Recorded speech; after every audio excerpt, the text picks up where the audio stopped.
At the start of the movie, we see a house located in the middle of the forest. Inside, an 8-year-old boy named Roscoe is engaged in sketching images of demons. This is because he frequently sees a demon called Dimwos, which fascinates him and inspires his drawings. Occasionally, Dimwos arrives in his bedroom and watches him draw, while also providing feedback on the artwork. However, he does not pose any threat to the boy despite his demonic nature. Roscoe has a best friend named Eva, and they often play hide and seek together. Since they are neighbors, their parents are close friends as well. One day, as Roscoe is with his mother, he tells her that the demon visited him once again last night, and they had a good time together. However, the mom doesn't take his words seriously, thinking that Roscoe is just imagining things. At night, as the boy is in his room, drawing devil sketches as usual, he is startled by a loud sound. Worried, he goes to his parents' room to check, only to find out that they have been burned to ashes. This sends the little boy into a state of panic, and he starts running around the house. Out of nowhere, Dimwos confronts him, and Roscoe demands an explanation. However, the demon doesn't say anything and simply leads the innocent Roscoe outside the house, and into a mysterious hole. The scene then shifts to 20 years later, where some construction workers are building a house in the middle of the forest. We see that it's an isolated location with no settlements nearby. At the same time, on the other side of the forest, an adult Roscoe emerges from the cave that he had entered 20 years ago. He then rushes toward the bushes at breakneck speed, as if he's running away from something dangerous. After a while, he comes across the location where the construction employees are working. While the workers are busy at their job, Roscoe steals one of their bags and discovers a pair of jeans inside. He then wears those jeans and runs back to the place he used to live, which is now completely deserted. That evening, after a day of hard work, the construction workers gather around to relax and enjoy some drinks together. The group is having a good time until they are approached by a deadly demon named Ogrim. The sight sends shivers down everyone's spine, but before they can even react, Ogrim lets out a devilish scream, causing all the workers to collapse in pain. Following this, Ogrim approaches a guy and turns him into a demon using magic. He then instructs the guy to kill all his friends. Obeying the command, the man approaches his own friends and starts eating them one by one. In another part of the forest, as some friends are enjoying a campfire, they are approached by another frightening demon named Valurga. He immediately casts a spell and hypnotizes everyone present there. The spell is so powerful that the friends start killing each other mercilessly. Following this, we see a different demon called Ralmortis, who arrives at a cemetery. He menacingly starts shouting at the graves, telling them it's time to wake up and rule the world. Within a few minutes, the dead start awakening, and he gathers a large army of zombies. Ralmortis then points them in a specific direction and orders them to go there. The next morning, we see a grown-up Eva spending some quality time with her dad at home. Turns out they are still living near the same forest. After a while, the father gets up and leaves the house, saying he needs to work in the field. However, unbeknownst to him, the horde of zombies have surrounded their house.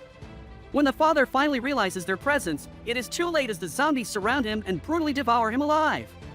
In the meantime, Eva hears her father screaming and gets startled. She rushes outside to investigate, only to see the gruesome sight of her father being dismembered. Filled with rage, Eva quickly pulls out a gun and eliminates all the zombies present there. However, to her horror, more zombies show up and start chasing her. Fortunately, she manages to get to her father's car and hastily drives away from there. In the next scene, as Roscoe is strolling around the forest, he stumbles upon Eva's car by chance. Recognizing the vehicle, he deduces that the girl is Eva, so he calls out her name. The latter is shocked to meet her best friend after 2 decades apart, and they celebrate their emotional reunion briefly. After this, Roscoe enters Eva's car, and the two of them drive to his old house. Once they arrive, Eva asks Roscoe where he had been for the last 20 years, and he begins telling her the story. The scene then shifts back to 20 years ago, revealing how a young Roscoe descends into a mysterious hole after being summoned by Dimwos. It turns out the hole leads to an alternate dimension known as the Dark Womb. In other words, it's the place where all demons live. Dimwos takes on the role of Roscoe's mentor and teaches him black magic. The little boy also doesn't object as he considers Dimwos as a friend. But whenever he talks about returning home, the demon insists that this is his new home and that there's nothing for him in the outside world. One day, Dimwos informs Roscoe that there are many malicious demons in this realm that intend to harm people and rule the world. He then shows the boy 3 jars which imprison the 3 most fearsome demons, Ogrim, Valurga, and Ralmortis. Dimwos further reveals that he is a member of an ancient race of demons that guards the universe. But since he is getting old, he wants Roscoe to take on his role and become the new protector of the vessels. Years pass by and we see that Roscoe has grown up to become an adult. Believing that the boy is now prepared, Dimwos uses magic and transmits his powers to him. As soon as Roscoe inherits these powers, he has a vision of his past, where he witnesses the tragic death of his parents. The killer was none other than Dimwos. Enraged, Roscoe approaches the demon and asks why he did all this. In response, Dimwos explains that he reluctantly murdered the parents as that was the only way to lure Roscoe inside the hole. Dimwos explains that after he's gone, he wants Roscoe to take his place and protect these vessels so that the world might be saved. However, Roscoe isn't convinced by this reasoning, and he angrily declares that he doesn't care about Dimwos or his vessels.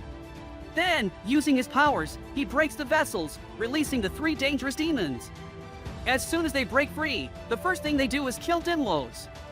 Witnessing this, Roscoe becomes scared and realizes that he has made a big mistake.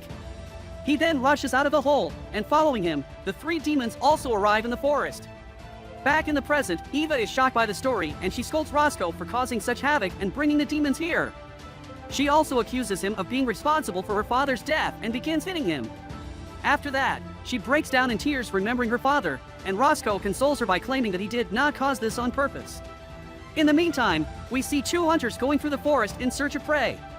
One of them suddenly hears odd noises in the distance, and on checking, he spots the demon, Valurga, eating a girl. Valurga also notices the hunter and quickly hypnotizes him. Following this, the hunter, who is now fully controlled by the demon, pulls out his crossbow and mercilessly kills his friend. Not far away, 2 girls are seen passing along the forest road, unaware that zombies are following them. After a while, they come across the hunter from earlier, wandering in the woods alone. Assuming that he needs help, the girls get out of the car and call out to him, but he suddenly turns around and shoots one of them with his arrow. Seeing this, the other girl is horrified and starts screaming, but the hunter shoots her as well. She gets injured in the leg and cannot walk anymore. Unfortunately, a group of zombies arrive at the scene and devour her alive. That evening, a group of friends are having a house party when Ogrim suddenly appears. Without wasting any time, he casts a deadly spell on them, causing them to die one after another. He then hypnotizes the girls into being naked and eventually kills them as well. As all this is happening, Roscoe and Eva also stumble outside the same house.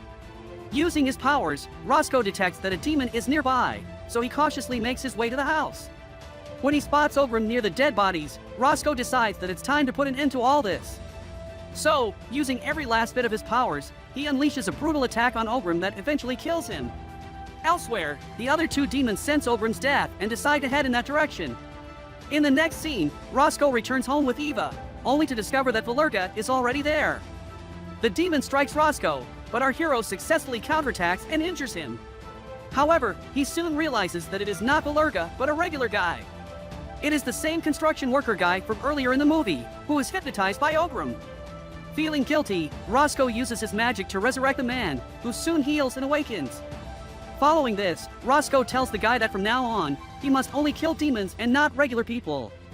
The guy obliges without any hesitation, and he rushes to the cemetery, where he eliminates all the zombies one by one. Sometime later, he encounters Ralmortis, the leader of the zombies. The guy heroically takes out one of his horns and also crushes his eyes. After a fierce struggle, he eventually prevails and manages to kill Ralmortis. The following morning, as Roscoe and Eva are walking through the forest, they come across Valurga, the final and the most powerful demon. Roscoe tries to kill him using his best abilities, but the demon is so strong that he doesn't even budge. While Roscoe chants his spells, the demon starts laughing maniacally. Eventually, he unleashes his powers and finishes off Roscoe and Eva in an instant. In the aftermath, Valurga is delighted that he can finally rule the world now. However, as he proceeds to walk away, the guy Roscoe had saved earlier arrives out of nowhere and attacks him. Valurga is badly caught off guard by this, and before he can use his powers, the guy rips out his heart and kills him once and for all.